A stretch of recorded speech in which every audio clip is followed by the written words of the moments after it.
ঠান্ডা লাগার কারণে অনেকদিন কোনো ভিডিওতে ভয়েস দিতে পারছি না।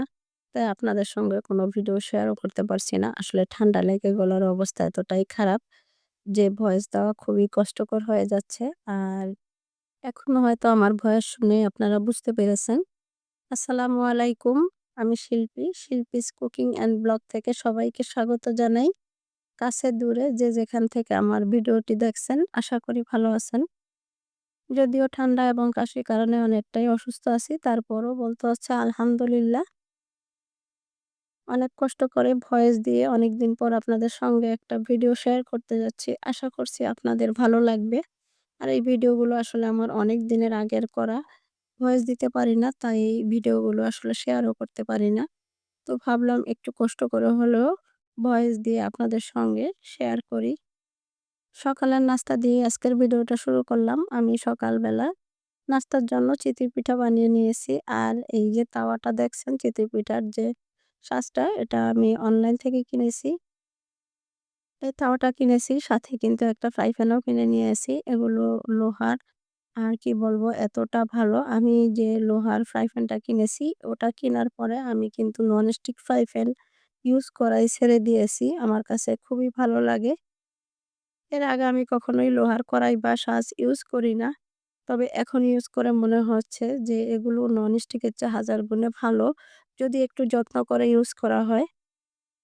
চিতই পিঠা বানিয়ে আমি অফ ক্যামেরায় নাস্তার ঝামেলাটা সেরে নিয়েছি আরকি। যেহেতু শরীরটা একটু ভালো না, তো খুব একটা ভিডিও করতেও ইচ্ছে করে না। আর এই তো স্বপ্ন থেকে বাজার নিয়ে এসেছি। আমি আর ছেলে গিয়েছিলাম।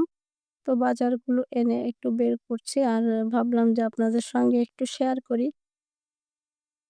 আসলে মাঝেমধ্যেই শুক্রবারে স্বপ্ন থেকে বাজার করা হয়। সবসময় আসলে শেয়ার করা হয় না। কারণ আমার কাছে মনে হয় স্বপ্নে বাজার করলে অনেকটাই সুবিধা। যেটা হচ্ছে একটা শপে আপনি সবকিছু পেয়ে যাচ্ছেন। আজকে যেহেতু আপনাদের ভাই আমার সাথে যায়নি, ছেলেকে নিয়ে গিয়েছি, তো খুব একটা বেশি কিছু কিনিনি। আমি আর ছেলে অল্প কিছু, যতটুকু প্রয়োজন ঠিক ততটুকুই কিনে নিয়ে এসেছি। বিশেষ করে আপনাদের ভাইয়ার সাথে গেলে অনেক বেশি কিছু কেনা হয় আরকি। এগুলো আমি এখন অফ ক্যামেরায় গুছিয়ে নেব, যেটা যেখানে রাখা দরকার আরকি সেখানেই গুছিয়ে রাখবো। আর কিছু ফ্রোজেন খাবারও নিয়ে এসেছি। সেগুলো হচ্ছে ডিপ ফ্রিজে রেখে দেব। ঠান্ডা সর্দির কারণে শরীরটা খুব বেশি ভালো নেই। তো দেখা যায় কি সবসময় আসলে বিকেলবেলা নাস্তাটা বানাতে ভালোও লাগে না। আর এখন দিন যেহেতু অনেকটাই ছোট হয়ে গেছে, দুপুরে রান্নার পর খাওয়া-দাওয়ার পর দেখা যায় যে বিকেলবেলা আর খুব একটা বেশি রেস্ট পাওয়ার সময় পাওয়া যায় না। রেস্ট করার। তো এজন্য আসলে অনেক সময় সন্ধ্যার দিকে নাস্তাটা বানাতে ইচ্ছাও করে না। জানি না আপনারা আমার আজকের কথাগুলো ভালোভাবে বুঝতে পারবেন কিনা? ভিডিওতে ভয়েস দিচ্ছি মনে হচ্ছে যেন আমার একদম গলা বন্ধ হয়ে আসছে এরকম, কথাই বন্ধ হয়ে যাবে।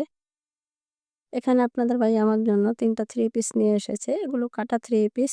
আর উনার যখন মন চাইবে উনি কিন্তু এভাবে ৩ টা ৪ টা করে কিনে নিয়ে আসবে। উনি কখনোই ১ টা বা ২ টো এরকম কিনে না। আর আমাকে বলবেও না। উনি উনার পছন্দ মতো কিনে নিয়ে আসবে। তবে হ্যাঁ, আলহামদুলিল্লাহ উনি আমার জন্য যেটাই পছন্দ করে আমারও সেটাই পছন্দ হয়। কখনোই এরকম হয় না যে উনি আমার জন্য কিছু পছন্দ করেছেন আর সেটা আমার ভালো লাগে না।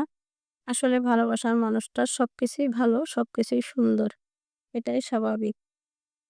যাই হোক, এখন একটা রিকোয়েস্ট করে নেব। অনেক কষ্ট করে ভিডিওটাতে ভয়েস দিচ্ছি। আমার ভিডিওর কোনো অংশ যদি আপনাদের ভালো লেগে যায়, তাহলে প্লিজ ভিডিওটিতে একটি লাইক দিয়ে দিবেন।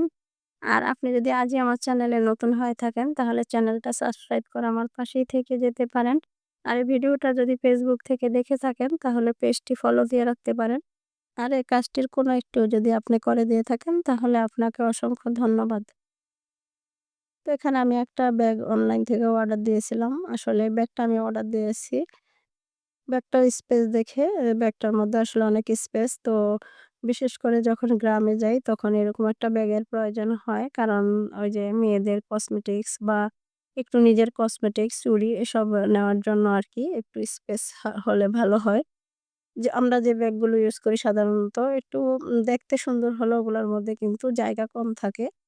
তো এর মধ্যে কয়েকটা কালার ছিল। এটা কিন্তু লাল না, ক্যামেরায় লাল আসছে বা লাইটের কারণে। যাই হোক, এটা কিন্তু মেরুন কালার।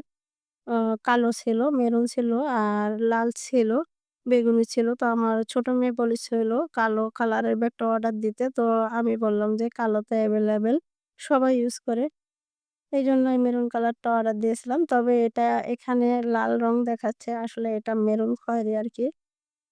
আপনারা একটু কমেন্ট করে জানাবেন আসলে ব্যাগটা কেমন হয়েছে? কারণ আমি অনলাইন কেনাকাটা একদমই পছন্দ করি না। আমার কাছে ভালো লাগে না। মনে হয় যেন মার্কেটে গিয়ে একদম চোখে দেখে কেনাকাটা করাই ভালো। তো যাই হোক, তবে ব্যাগটার ভেতরে আসলে অনেক স্পেস আপনাদেরকে একটু দেখিয়ে দিচ্ছি। আমি মূলত ব্যাগটা অর্ডার দিয়েছিলাম এই ব্যাগের স্পেস দেখেই। ব্যাগটা হাতে পাওয়ার পরেও মনটা অনেকটা খারাপ হয়ে গিয়েছে। কারণ মেয়ে তখনও বলছিল যে, "আম্মু তোমাকে বলেছিলাম কালোটা অর্ডার দেওয়ার জন্য। কালোটা বেশি সুন্দর ছিল।" তো আমি ওকে বলছিলাম, "কেন মেরুনটা কি আমি ইউজ করতে পারব না? ভালো লাগছে না?" বলে যে, "ভালো লাগছে কিন্তু কালোটা হলে মনে হয় বেশি ভালো লাগ" আর এই তো এখন আমি হাঁসের মাংস ভুনা করে নিচ্ছি আরকি। আর এই হাঁসও কিন্তু স্বপ্ন থেকেই নিয়ে এসেছিল। এগুলো আর ভিডিও করা হয়নি। স্বপ্ন থেকে হাঁস বা গরুর বট যদি কেনা হয় তাহলে কিন্তু একদিকে সুবিধা হচ্ছে একদম ক্লিন করা থাকে ফ্রেশ পরিষ্কার বাসায় এনে জাস্ট গরম পানি দিয়ে একটু ধুয়ে নিলেই হয়। অনেকের কাছেই শুনি যে স্বপ্ন থেকে যে গরুর বট বা হাঁস কেনা হয় যেহেতু ওরা মেশিনে এগুলো ক্লিন করে তো রান্না করার পর এটার টেস্ট অনেকটা কম হয়। যেটা বাসায় করলে আরকি এর টেস্ট আরো ভালো হয়।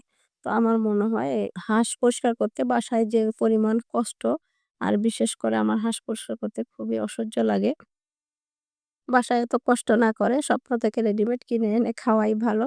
তবে খুব ভালোভাবে মসলা কষিয়ে যদি ভুনা করা হয় আমার মনে হয় না টেস্ট খুব একটা খারাপ আসে। কারণ আমার মাঝে মধ্যেই স্বপ্ন থেকে হাঁস বা বট কেনা হয়। আপনাদের ভাইয়া কিনে নিয়ে আসে। বেগুন দিয়ে বোয়াল মাছ ভুনা করে নিয়েছি। আর এই বোয়াল মাছ আমার মার খুব পছন্দ। তো আমার মা আমার বাসায় এসেছেন আরকি ডাক্তার দেখানোর জন্য। অ অনেক আপুরাই হয়তো জানেন। আর এই তো আজকে সন্ধ্যার নাস্তায় মোমোস থাকবে আরকি। তো এই তো আমি মোমোস বানিয়ে নিয়েছি। আর এই মোমোজের ডিটেইলস যে রেসিপিটা সেটা আমি শর্টস আকারে আমি আমার YouTube চ্যানেল এবং Facebook পেজে দিয়েছি। আপনারা চাইলে দেখে নিতে পারেন। খুব সহজ এবং পারফেক্ট ভাবে এই মোমোর রেসিপিটা আমি দেখানোর চেষ্টা করেছি।